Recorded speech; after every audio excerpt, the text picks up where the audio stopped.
I'm Horace. And together we are Travels with the Big Guy.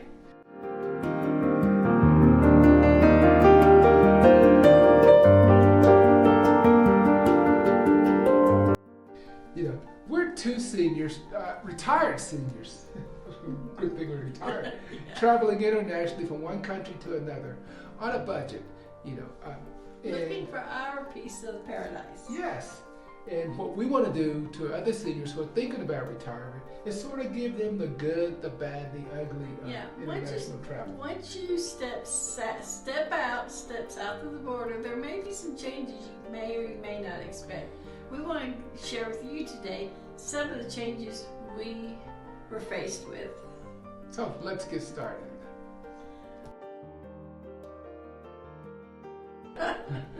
So Holly, what's the one thing that you had to get used to when we got south of the border? Bathrooms.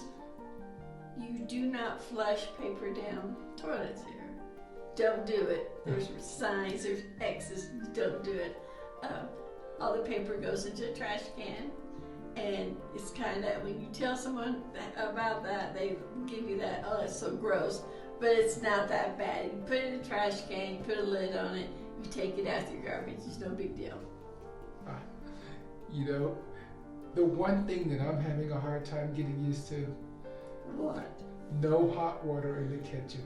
You know, I'm one of those guys who love to wash dishes. You know, when dishes are dirty. You know, I don't mind. But having to wash dishes with cold water was a drastic change for me. Now, they do have like the little portable water heaters, what we call teapots, whatever. You heat water and put it in your sink. Yeah, like we used to do when I was growing up, when I was kids.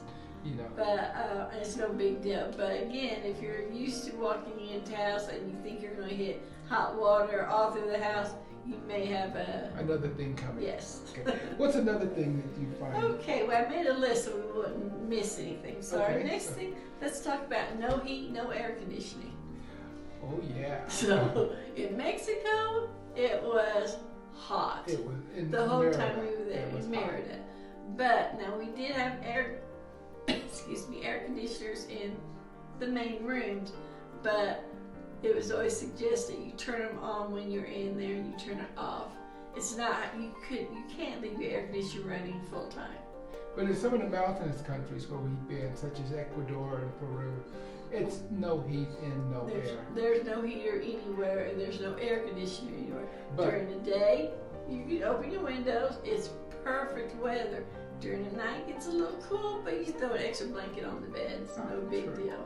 And the great part about here is that the temperature only varies during the day. It goes between 70 and 72. Well, he's talking about here. Here is in Arequipa, Peru right now. So the temperature in the day is like a steady, low to mid 70s. At nights it gets. It's in the 50s. Yeah. But throw an extra cover on the bed and you're good. And you're good.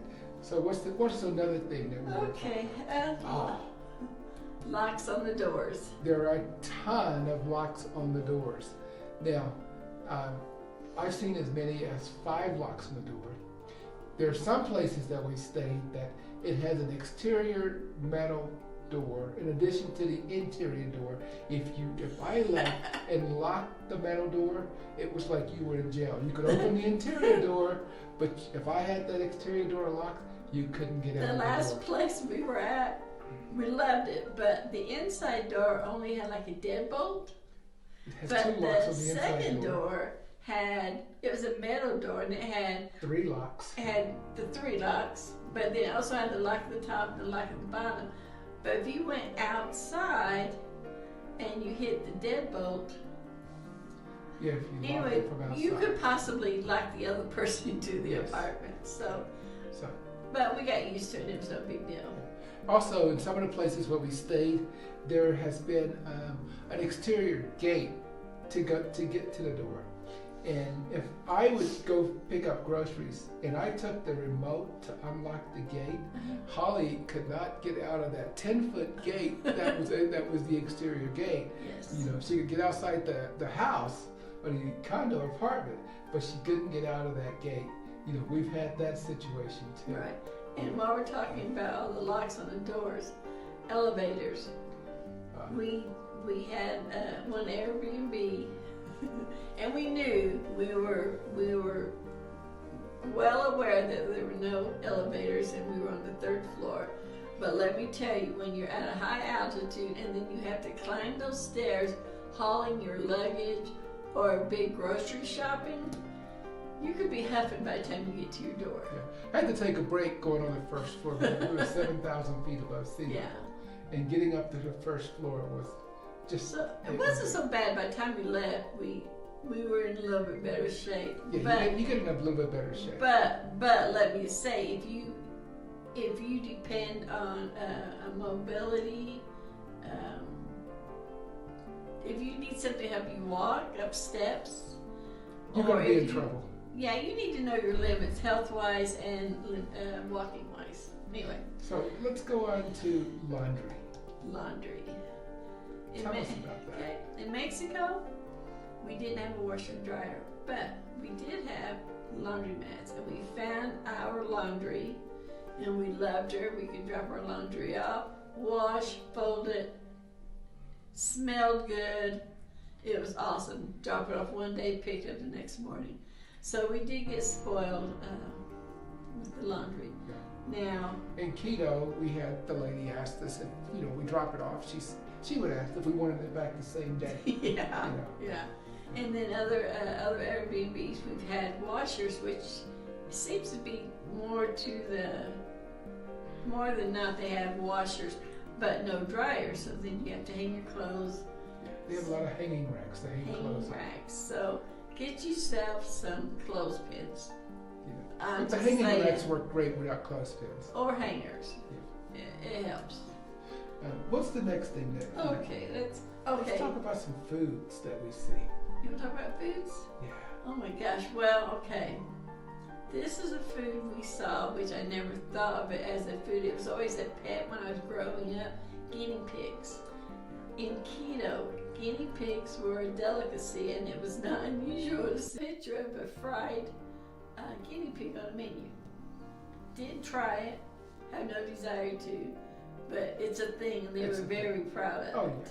Very proud of it. Another thing, moving on to another thing that I am getting used to is seeing so many loose dogs. Dogs, there were dogs. We knew, we were warned before we went to Mexico, on Facebook, they said, there are dogs everywhere. But it's been every country. It's every country, there are dogs. And here where we're at right now, we're, like I said, we're higher up altitude, so it gets cooler at the nights. So it's nothing to see dogs with jackets. A dog with a jacket on, and it's a street dog. It's a street dog, but they put, someone might stop and put a sweater on one, but they're everywhere. They make jackets for the dogs. Yeah, and it's not unusual to see on the days when it's hot that the store doors are open and the dogs are laying up in the inside of the store on the tile floor, on the cool floor, and the customers walk around them. It's no big deal. But just to finish up on dogs, every dog is friendly. Yeah. They're all friendly. They're dogs. just looking for their little piece of the pie too, right next to the meal. And everybody seems to be super nice to the dogs. They seem to get food and everything. Yeah, I've seen there's it's not unusual to see bowls of food or water set out on sidewalks for the dogs. Yes, so people are super nice. But what we haven't seen have been cats. Cats we haven't seen. I haven't seen the first cat, so that's all I'm going to say about that. Yeah. Okay. So let's move on to the next thing, which is surprising to me. Pharmacies. Oh, pharmacies. They are awesome. We knew pharmacies were awesome when we were in Thailand. I think you had an earache or something, went to a pharmacy, and they ask what the problem is, they ask what, they tell you what you need, they sell it to you, and tell you how often to take it. Well, it's the same here. It's the same here south of the border. Now, some pharmacists might be a little bit nicer than other ones. We've gone to some, we're like, okay, we won't go back there, but we really like this lady over here, we'll go over there. one day, it was like the first day we were here in Peru, Horace had a little upset stomach, so he was looking for Tums. So we went to the pharmacy, told the lady why he needed it. She sold him 1 Tum. Yeah, that's pretty common. She takes it out of the That's package. pretty common. Yeah, and it's totally. Why have all that extra medicine laying around if you don't need it? They sell you what you need, Exactly. which is pretty neat. But they also, you don't need to go to a doctor to get a prescription, to go to get your medicine, which is what I like. Yeah. Very seldom will they Very- ever need a doctor to tell you what medicine you need. Yeah, if it's just day-to-day sickness, they can handle it there. If it's something more, they might send you to the doctor. But anyway, So, really, now for me, that's all that I've seen that differs south of the border from Well- what we're used to. well- Unless you have something else to well, add. there's 2 things. Water. So we buy water in Mexico. A lady we met told us that her family, they drink the water, always have no problems. But if you're not used to water, you should buy water. So we still buy bottled water in every country. It's no big deal. It's kind of it's a no big. You just go to the store, get a bottle of water. You then- said Mexico a lot, but what we really Yeah. have in every country that we've been in so far, whether it's Colombia, Ecuador, Peru, Mexico, and even in the United States, we bought water because we didn't like the way the water tasted. True, in the that's States. true, that's true. You know. Sometimes the water tastes Yeah. 'Cause chlorine or every whatever. area is different. So pretty much, water is a given. And if you're budgeting, that's part of our budget is water. That we That's plan on true, buying yeah, water. water's on the budget. And then I guess the last thing, I'm sure as soon as we get off of here, we'll think of something else. If we do, we'll address it in another time. But the only last thing I'm going to say is altitude is not kind to your skin. Dove. If it wasn't for Dove, my skin would be one big wrinkle. Okay, I've got wrinkles, but I'm talking about really wrinkled skin. It makes your skin very, very dry. So just plan on lathering Pretty it. much, I use something totally different, But I'm not gonna say, that brand or any other brand, No, I'm just, because I use something totally different for my skin, And every day I have to lotion up because of altitude, dry skin. it's horrible. It's horrible on skin. But anyway, I think we hit the hot spots. Do you think? Can you I think we hit the anything hot. else? I think we hit the hot spots. And we're going to be back again next week. But don't forget to hit the subscribe button and leave a comment below. If there's something that you've traveled and you've noticed that we missed, please tell us about it. In your comment. What else should we add? Have we added everything that we can think of right now? I think we're good. We will see you next time with Travels with the Big Guy. And be sure and join us again, folks. Bye bye. Bye bye.